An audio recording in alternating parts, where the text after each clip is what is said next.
Now, Republicans are not fans of Pope Francis.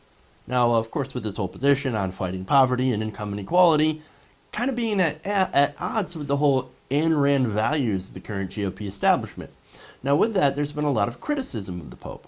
Some telling him to stop being so political. Hey, don't get involved. You're getting into politics where you should stay in theology. And of course, you just have some people out there saying, you're a Marxist communist. However, a New Hampshire state representative decided to go a little bit further, who, by the way, is a Trump supporter, right? Trump supporter and Representative Susan DeLemus on her Facebook page referred to the Pope as, quote, the Antichrist.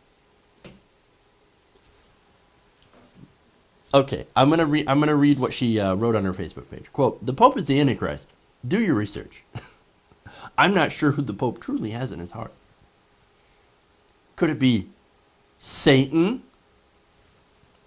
Maybe. So wait a minute. Okay, so Pope Francis, right? Who is still, by the way, he's still against same-sex marriage. He's also against birth control. He's also against abortion. But of course, he's decided to focus instead on income inequality instead of those social issues. He is now the Antichrist. Because he wants to look out for poor people?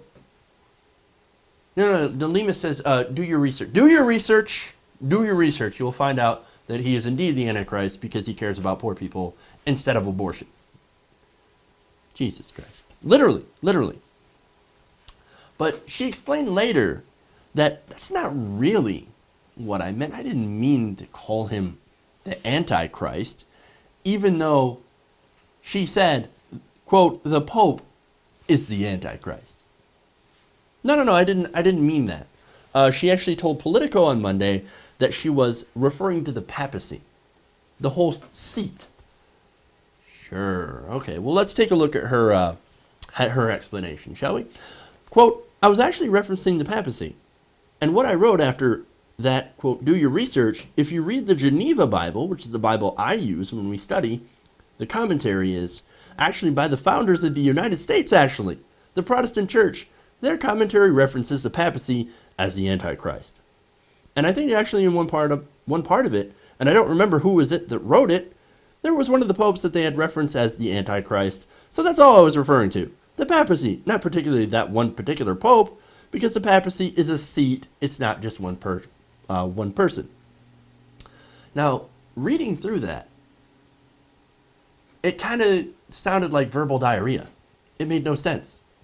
Like it's this, but it's this, and then the Geneva Bible, which is what I do, and then the dude, you said the Pope is the Antichrist. I'm not sure who the Pope truly has in his heart. If you don't believe me, do the research. Now, she also added, at the end of that inane trite explanation of what she was saying, quote, I'm not saying the Pope is going to start growing horns in a tail and start poking people. Well, to be fair, she's not exactly saying that he isn't either. Now, let's go to the topic of research, right? Now, she's a Trump supporter, Susan DeLemus, right? Look, I don't have a problem. If you support Trump, you support Trump, right? Okay, whatever.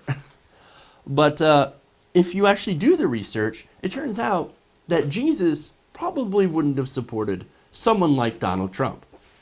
You see, it turns out that Jesus in the Bible wasn't exactly a fan of people that had wealth. Not a huge fan, right? Not a huge fan at all. In fact, he famously overturned the tables of the money changers in the temple. He ran up in there with a whip and said, get the fuck out of my temple. Get. He threw them out. He whipped them. The bankers, get out of here. Now, right now, those same kinds of bankers, they now fund the Republican Party, and to a large extent, a smaller extent, I should say, compared to the Republican Party, they also fund the Democratic Party. Jesus probably wouldn't be in favor of either at this point. So, once again, those same bankers, they fund the Republican Party, and the Republican Party wants to lecture people like the Pope on morality. There's a little bit of irony in that, I think. Now, she also continues, I'm not Catholic, so I don't think he's infallible. Okay, well, if you're not Catholic, that makes sense, right? Quote, I believe he's fallible just like the rest of us. I'm not really a respecter of men. It's really God that I respect. And he's the head and the leader. So we should all bow down to him. She didn't say that, but that's essentially what it means. That's what these people like. These Republicans are looking for an authoritarian. They bow down to God and to the authority, and guess what? Donald Trump also comes from a place of authority. That's what he does. He's that guy that people want to bow down to. They love that authority. Now, that authority also comes in the form of the angry God, which is what a lot of Republicans turn to. The Old Testament God. The one that was pissed off and that killed people. They love that guy. But when it comes to Jesus and turning the cheek and taking in the immigrants and, despising wealth and giving your shit to the poor, no, they don't like that. Not a fan. Not a fan. Now, Delimas continued in her little explanation. She said that, look, it's not fair for the Pope, or anyone else for that matter, to judge whether anyone else is Christian or not. Some people who have accepted Christ believe they're Christian, and then they fall away. Or they never had salvation, or they do have it. That's not really our business. It's not your business. That's true. But when you're the Pope, it is kind of your business. He's the fucking Pope. Now, I get it. She's not a Catholic, blah, blah, blah, right? So, I guess since you're not a Catholic, it shouldn't bother you what he says to Catholics. It shouldn't bother you. Now, on the same vein, I really think that Susan Delimas probably didn't have any sort of problem with the previous Pope, Pope Benedict. Joseph Ratzinger was a real name, or whom I like to call Emperor Palpatine, because the guy looks like the Emperor from Star Wars. Any minute, I expected him to shoot lightning out of his hands. I'm serious, man. But I'm sure she didn't have a problem with him because he went out and started talking about the social issues. About, gays, stopping the gays and going after abortion and birth control. I bet she loved that stuff. But he didn't talk about helping the poor, the needy, of course, fighting against the greed of bankers and corporations. No. It's been Francis who's been talking about that. And that's why the Republican Party has been going so hard against him. They don't like him. They don't like that stuff because that impacts their bottom line. And they represent the large multinational corporations. Now, Francis, ironically, he still believes the same stuff as Ratzinger on the social issues. But he has not made that a priority.